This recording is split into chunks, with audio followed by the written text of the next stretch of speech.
Eh, Kenalin, nama aku Bima Enrico Rozak dengan akhiran NIM 061. Dan aku Fadila Putri Mahardika dengan akhiran NIM 125. Bagi teman-teman, pernah nggak sih merasa takut saat akan konseling? Jadi gini guys, konseling itu tidak semenakutkan yang kalian bayangkan. Mungkin kalian juga bisa ikutin video kita ya. Iya. Di sini kita akan melakukan roleplay tentang konseling dengan tema permasalahan anxiety. Oke, di sini aku sebagai konselor.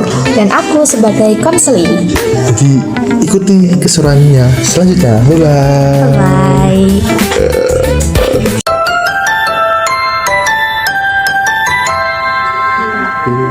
Selamat siang kak. Selamat siang. Terima kasih ya udah datang ke tempat ini sesuai yang sudah kita janjikan kemarin ya. Sebelumnya kak, perkenalkan, nama aku Bima Enrico Rozak. Sebelumnya nama kakak siapa kalau boleh tahu? Nama saya Fadila Putri Mahardika, bisa dipanggil Dikara. Kak Dikara ya. Ya. Sebenarnya boleh saya izin manggil kakak aja ya, agar kita lebih akrab gitu kak. Boleh. Oke. Sebenarnya kakak tadi kesini naik apa kak? Saya jalan kaki sih, nggak naik apa-apa. Tadi dari kampus ya kak? Iya, dari kampus langsung ke sini. Kakak ada apa nih kok datang ke sini gitu? Mungkin bisa diceritakan.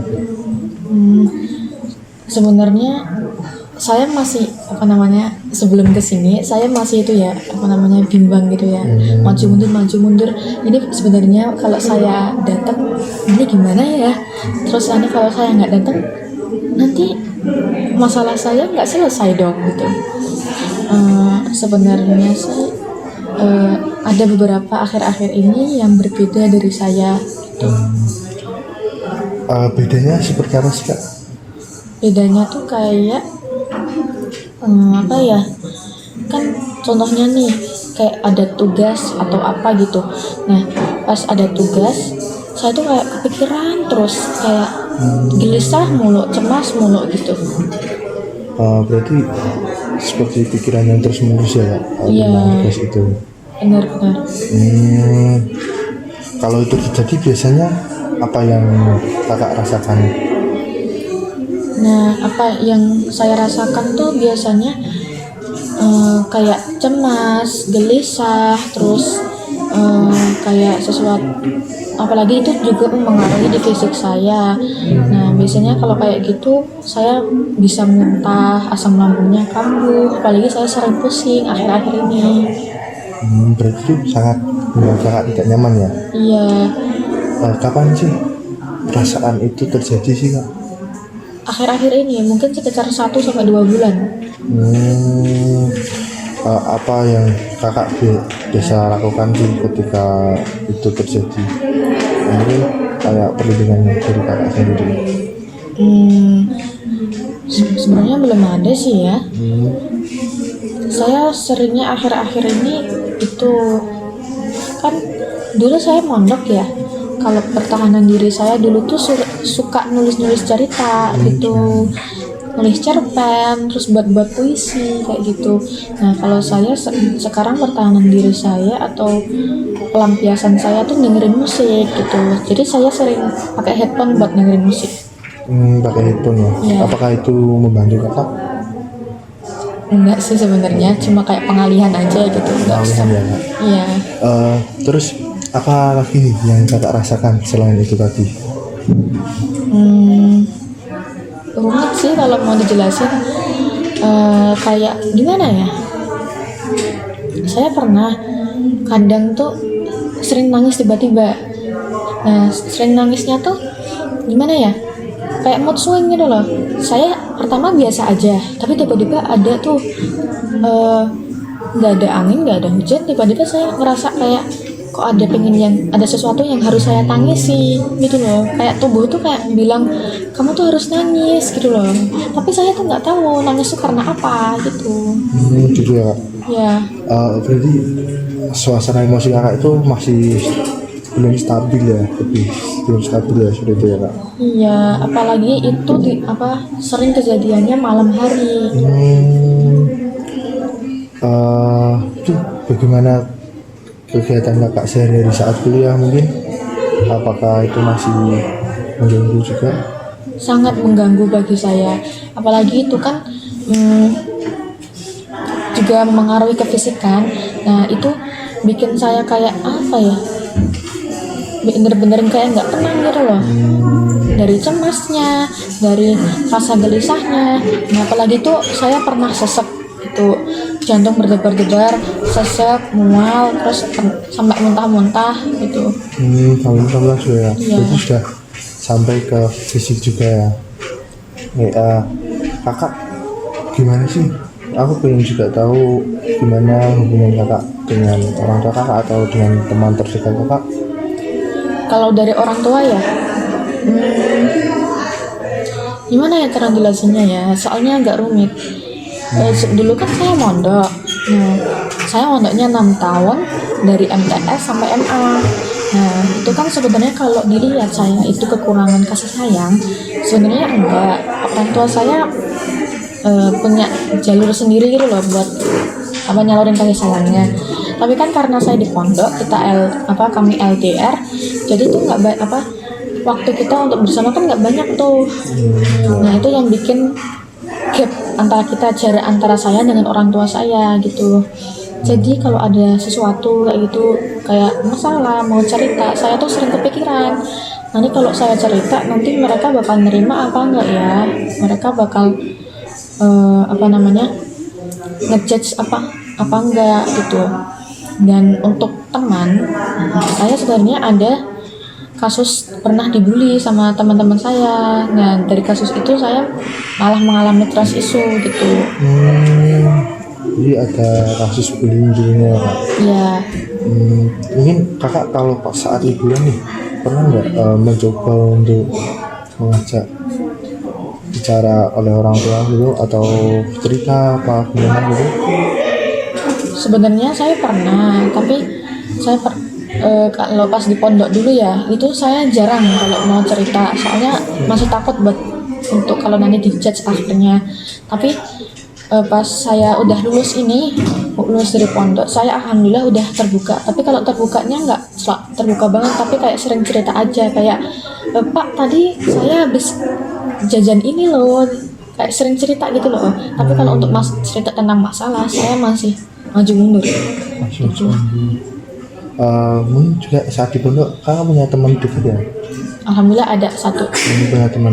Mungkin kakak juga sering sharing atau mungkin sering bercerita, mungkin bercerita tentang kegiatan sehari-hari begitu.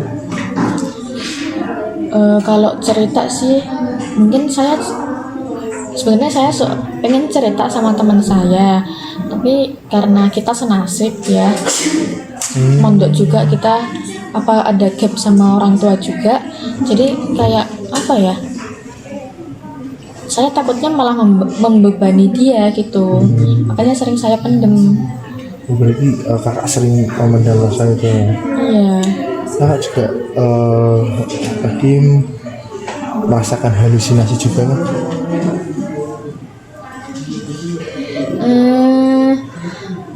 Gimana ya cara jelasinnya ya?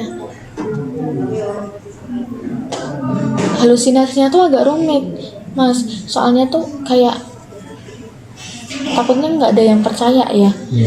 Ya halusinasinya tuh.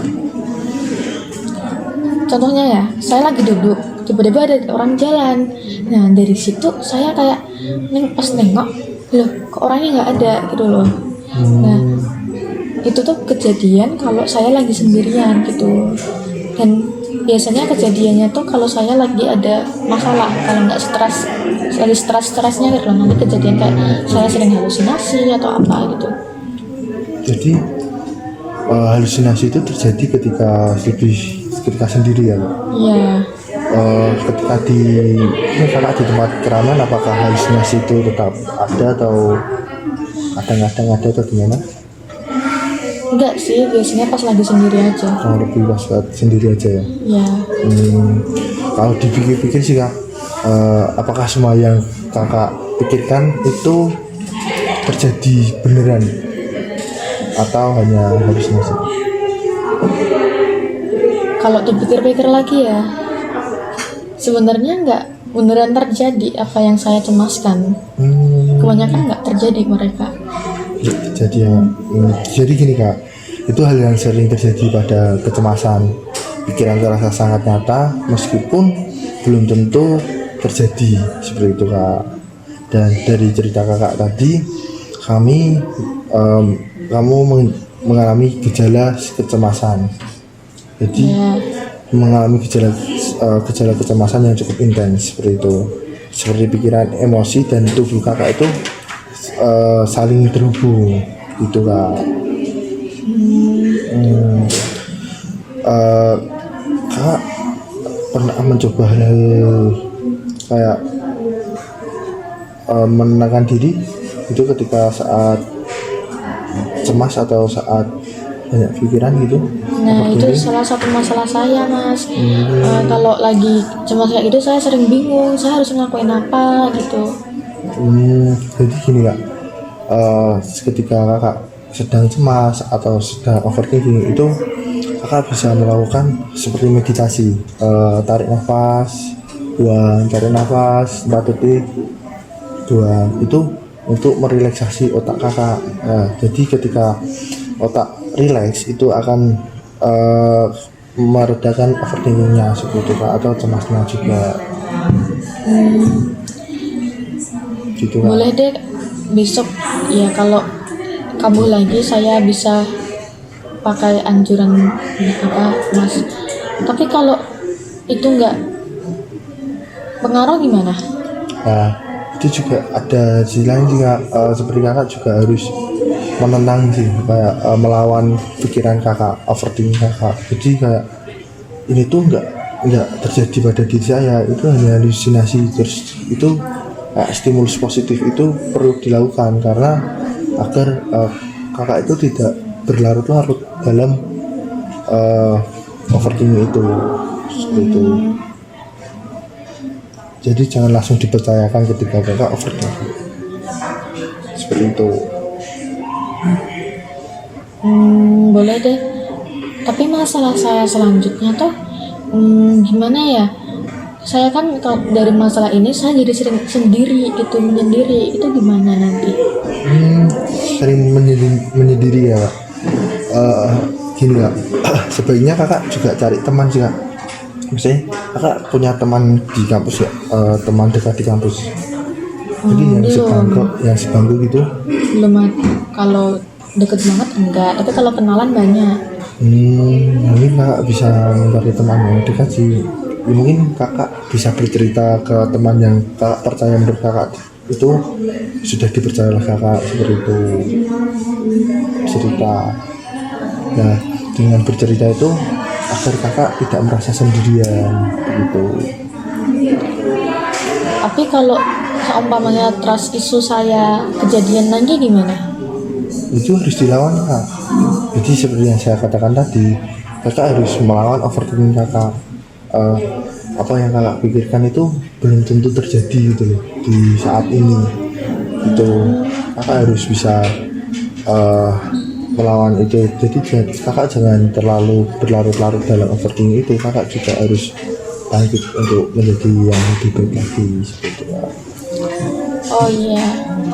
Tapi kalau nanti pas saya halusinasi saya kambuh gimana nanti? Saat halusinasi kamu, Iya. nah itu kakak bisa mencari teman atau mencari keluarga, kerumunan orang itu.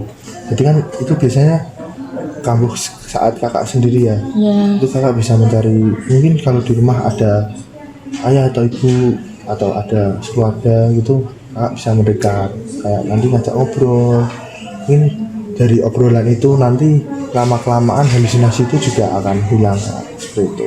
Jadi kayak itu hanya perasaan kesepian aja sih kak, itu.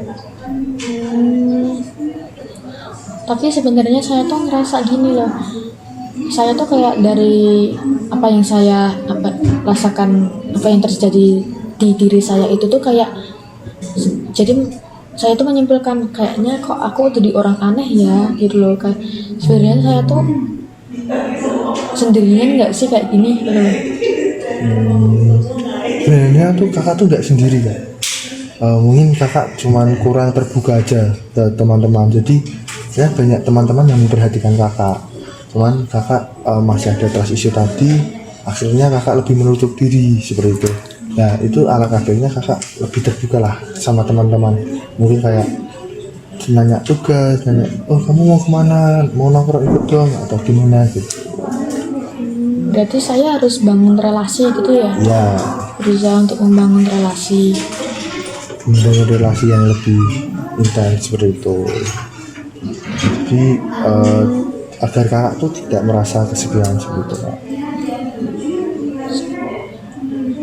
Sebenarnya awal-awalnya masih takut sih, tapi insya Allah bisa dicoba.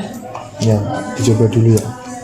Mungkin agar kedepannya bisa jalan lebih baik gitu. Jadi kakak sekarang itu mulailah dari hal-hal kecil seperti ngobrol sama teman, ngobrol tentang pelajaran, tentang kuliah, tentang tugas, atau kayak sekedar ayo main kesini yuk, bagus gitu. Itu nanti lama-kelamaan relasi itu akan muncul seperti itu Kak. Bagus juga sarannya, bisa saya coba besok. Ya itu jadi nanti kakak bisa laksanakan morning show perlahan aja, tidak perlu sempurna, cuman sudah dimulai agar kita pertemuan kedepannya sudah ada hal-hal positif lagi yang kita dapat seperti itu Kak. Boleh nih, oke deh. Oke. Mungkin dari kakak ada yang mau diceritakan lagi atau ditanyakan lagi? Mungkin cukup untuk hari ini. Cukup untuk hari ini ya Kak. Ya, Oke Kak, mungkin saya juga berterima kasih kakak sudah datang dan bercerita dengan saya. Nanti kita jadwalkan pertemuan selanjutnya ya Kak untuk membahas yang selanjutnya seperti itu ya Kak. Mungkin kita cukupkan untuk pertemuan hari ini. Yakin udah aman plong? alhamdulillah udah. Terima kasih karena sudah mau mendengarkan cerita saya. Iya, jadi itu tadi ya Kak, mungkin bisa dilaksanakan. Mungkin itu aja, makasih. Mungkin bisa kakak lanjut aktivitas. Terima kasih. Iya.